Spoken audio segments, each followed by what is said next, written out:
Research Space Agency ISRO has successfully completed the second fully autonomous landing of its space plane.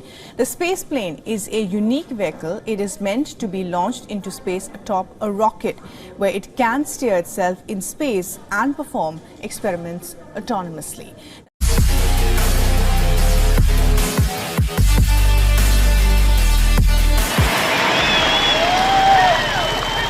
पाक नाम से जो है वो रीयूजेबल व्हीकल जो है उसका कामयाब तजर्बा जो है वो हमारे पड़ोसी कंट्री भारत के अंदर किया गया। पुष्पक विमान दरअसल एक स्पेस शटल है जो खला में सैटेलाइट छोड़ने के बाद जमीन पर वापस लैंड करेगा और एक बार फिर से इसे यूज किया जा सकता है। आज का दिन भारत के लिए ऐतिहासिक है। आज इसरो ने रीयूजेबल लॉन्च व्हीकल पुष्पक को लॉन्च किया है। टोटली रिमार्केबल के वो लोग इतने बड़े अचीवमेंट्स कर रहे हैं।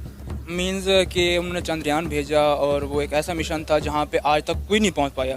ISRO has successfully completed the second fully autonomous landing of its space plane, and recently it has been named Pushpak, reference to the flying vehicle from the Indian epic Ramayana.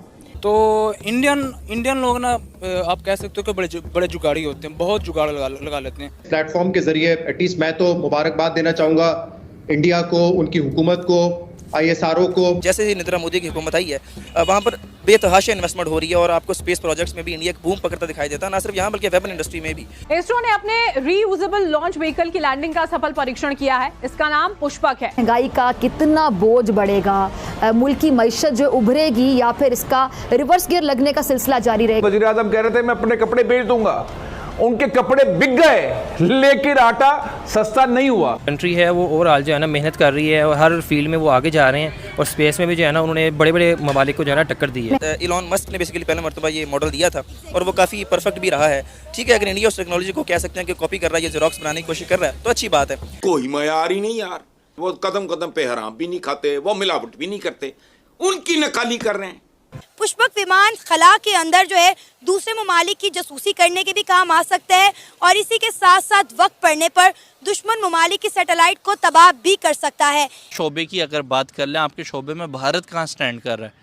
बहुत है पुष्पक के नाम से जो है एक स्पेस सैटेलाइट पर वो काम कर रहे हैं काफ़ी टाइम से और उन्होंने जो है इसके कुछ टेस्ट किए हैं जिसके सक्सेसफुली रिजल्ट सामने आए हैं।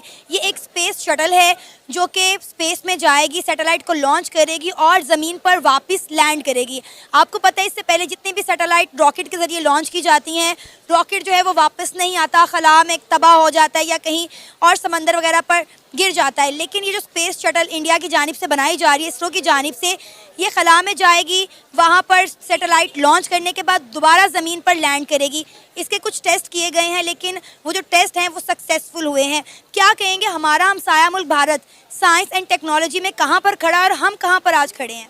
अब वो एक्चुअली ये है कि अब चूंकि वो पहले तो अमेरिका को तेल चाहिए था और तेल के लिए पाकिस्तान एक बेस्ट ऑप्शन था कि अगर इराक पे हमला करना है तो पाकिस्तान इस बेस बन जाए, अगर अफगानिस्तान को इन्वेड करना तो पाकिस्तान एक बेस बन जाए। अब मामला ज़रा बदल गया है। अब चूंकि चाइना एक बड़ा हरीफ बन के उभर रहा है इस खित्ते के अंदर अमेरिका के लिए, इट इज़ वेरी इंपॉर्टेंट कि चाइना के ऊपर एक चेक एंड बैलेंस रखा जा सके। तो पाकिस्तान उसके लिए एक बेस्ट प्लेयर नहीं है क्योंकि पाकिस्तान के कुछ ना कुछ बहरहाल फॉरेन जो पॉलिसीज़ हैं वो चाइना की तरफ इंक्लाइंड है। That is why Pakistan is not the best option. तो India is the only option क्योंकि इंडिया के बहरहाल कुछ तनाव भी पीछे रह चुके हैं। तो इंडिया को यूज़ करना है कि वो चाइना को बिजी रख सके ताकि चाइना एक ग्लोबल पर्सपेक्टिव पे अपने आप को उस तरह से शेप ना कर पाए। यही वजह है कि इंडिया के ऊपर हमें इस तरह का रहम करम नजर आता है कि जैसे ही नरेंद्र मोदी की हुकूमत आई है वहाँ पर बेतहाशा इन्वेस्टमेंट हो रही है और आपको स्पेस प्रोजेक्ट्स में भी इंडिया एक बूम पकड़ता दिखाई देता है, ना सिर्फ यहाँ बल्कि वेपन इंडस्ट्री में भी। तो एक्चुअली समझने की ज़रूरत यह है कि वैसे कर कैसे पा रहे हैं। ये जो भी उनकी चाशनी है ये बनावटी है, ये रेडीमेड है, ये इंडिया की अपनी नहीं है। और मैं बिल्कुल ये नहीं कह रहा कि पाकिस्तानी होने के नाते कि इंडिया को गिराने की ज़रूरत है। पाकिस्तान ने भी अगर कुछ तरक्की हासिल की थी पिछले तो अमेरिका के पैसे पे की थी।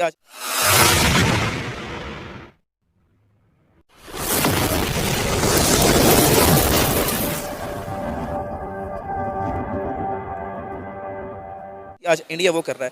तो अगर जितनी भी तरक्की है उनको अगर आप इस पर्सपेक्टिव में देखो तो आपको वो एक फीकी नज़र आएगी। हाँ बहरहाल ठीक है, हमारा हमसाया है, हमें उनको कुछ मोटिवेट होने की ज़रूरत है, लेकिन हम जितना भी मोटिवेट हो लें, जब तक हम इस गेम को नहीं समझेंगे और अपने आप को इस काबिल नहीं बनाएंगे कि हम अमेरिका की झोली से अपने आप को आज़ाद कर लें तो मैं नहीं समझता कि ये मुमकिन है हमारे लिए कि हम एक सुई भी इस पे। आपने बात की कि इंडिया को अमेरिका की सपोर्ट है, लेकिन आप ये देखें कि इंडिया बहुत सारे जो मिशंस हैं वो अमेरिका की मदद के बगैर कर रहा है। चंद्रयान 3 मिशन उनका देख लें जो कामयाबी के साथ चांद के साउथ पोल पर लैंड किया। इसके अलावा वो गगनयान मिशन भी लॉन्च करने वाले हैं। 3 से 4 वो अपने एयरफोर्स के जो लोग हैं वो खला में भेजेंगे, वहाँ पे वो 3-4 दिन गुजारेंगे, वहाँ पे स्टडी करेंगे और उसके बाद ज़मीन पर वापस आएंगे। डेफिनेटली जब आप इस तरह के प्रोजेक्ट करते हैं तो कहीं ना कहीं आपको डेवलप कंट्रीज़ की हेल्प की ज़रूरत होती है। मैं यहाँ पर ये नहीं कि मैं इंडिया की बड़ाई कर रही हूँ या इंडिया की तरफदारी कर रही हूँ, कम से कम वो कुछ कर तो रहे हैं, लेकिन आज तक हम अपनी एक सैटेलाइट भी लॉन्च नहीं कर पाए। हम हर चीज़ के लिए चाइना के मोहताज हैं। नहीं देखिए, इसमें ना समझने की ज़रूरत ये है कि देखिए एक बच्चा होता है ना छोटा सा, तो उसको माँ चलना सिखाती है, फिर जब वो सीख जाता है तो फिर ऐसा नहीं कि माँ हर वक्त उसके साथ होगी, उसकी उंगली पकड़ के उसे चलाएगी। तो सेम केस कंट्रीज़ का होता है। देखें ये जो सैटेलाइट स्टेट्स का मॉडल है ना अमेरिका का, कि कुछ ऐसी कंट्रीज़ होंगी जो कि अमेरिका के ऊपर डिपेंडेंट होंगी। उसमें जापान आ जाता है, उसमें नॉर्थ कोरिया आ जाता है, उसमें साउथ कोरिया आ जाता है।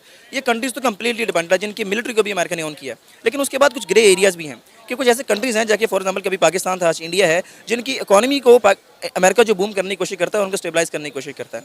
तो मैं फिर कह रहा हूँ, देखें सवाल अगर तो ये है कि अगर वो कुछ ना कुछ कर रहे हैं तो बहरहाल अच्छी बात है। तो मैं समझता हूँ कि एक वीक आर्गुमेंट है और ये एक सरफेस लेवल थिंकिंग होगी कि हम ये देखेंगे चलें यार वो उस बैसाखियों के सहारे भी कुछ ना कुछ तो कर रहे हैं। मैं समझता हूँ कि देखिए जब आप चल ही बैसाखियों के सहारे रहे हैं तो फिर जाहिर बात है बैसाखियाँ आप एक कदम रखेंगे तो अगला पैर आप खुद ही उठा के रखेंगे ना। तो अगर इस सारे सिनेरियो में 2-4 मिशन उन्होंने ऐसे कर लिए हैं जो कि उनकी अपनी कह सकते हैं कि इंटेलेक्ट से आया, तो इट्स नेचुरल थिंग। अगर मुझे आप रिसोर्सेज देंगे और मैं उनके सहारे अपने आप को बिल्ड करूंगा, फिर जाहिर बात है इंटेलेक्ट मेरे पास आएगा और मैं कुछ चीज़ें कर भी। एक पुश पाक नाम से जो है वो रीयूजेबल व्हीकल जो है उसका कामयाब तजर्बा जो है वो हमारे पड़ोसी कंट्री भारत के अंदर किया गया है।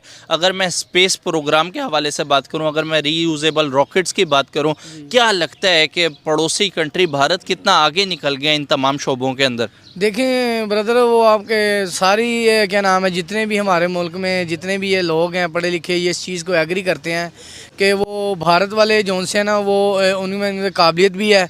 उनके जो सरकार है, जिनको प्राइम मिनिस्टर मोदी है और उनके नीचे जितने भी है, जिनको वो MP MNA जो कहते हैं, वो इतने करप्ट नहीं है।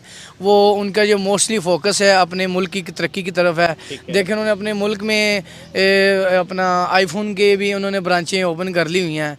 और दूसरी बात यह है, उनके जो सबसे अच्छी बात लगती है उनकी जो आर्मी की है, उनके पास जो उनके कैप्टन्स होते हैं, जो लेफ्टिनेंट रैंक पे होते हैं, वो जब क्या नाम है रिटायर हो जाते हैं तो उनको वो हर किस्म की फैसिलिटीज़ अपने ही मुल्क में प्रोवाइड करते हैं हमजा भाई, ताकि वो उनके पास सीक्रेट होते हैं, उनके राज होते हैं, ताकि वो बाहर को मूव ना कर पाए। हमारे यहाँ होता है कि जितने भी इधर ऊंचे रैंक पे होते हैं वो क्या नाम है रिटायर होने के बाद बाहर जाके सेटल हो जाते हैं। उन्हें क्या नाम है ग्रीन कार्ड दे दी जाते हैं, उनके वहाँ की निशानिटी दे देती हैं, जजीरे ले लेती हैं। इस वजह से ना ये सारे अमेरिका के पीछे लगे हुए हैं सब, और उनके के इशारों पे नाचते हैं, जिसकी वजह से महीने पहले की अगर बात की जाए तो चंद्रयान 3 एक मून मिशन जो है वो हमारे देखने में आया था, जो कि एक कामयाब तजर्बा जो है वो पड़ोसी कंट्री की जानिब से किया गया था। उसको बाकायदा पाकिस्तान के मीडिया ने भी जो है वो दिखाया था अपने चैनल्स वगैरह के ऊपर, और पूरी दुनिया ने उसको सराहा था कि एक बहुत ही कामयाब जो है वो तजर्बा भारत की जानिब से किया गया है। अभी सर ये जो रीयूजेबल रॉकेट व्हीकल जो इस टाइम मतलब जो है भारत की जानिब से कामयाब तजर्बा किया गया है, कहा यह जा रहा है कि एनुअली जो स्पेस उनका प्रोग्राम है इसरो के नाम से, सर सैटेलाइट्स अब जो वो भेजा करेंगे उसमें ये बिलियंस ऑफ डॉलर्स जो है वो भारत की गवर्नमेंट के जो है वो बचाएगा। Thank you for watching. Please subscribe, like and share.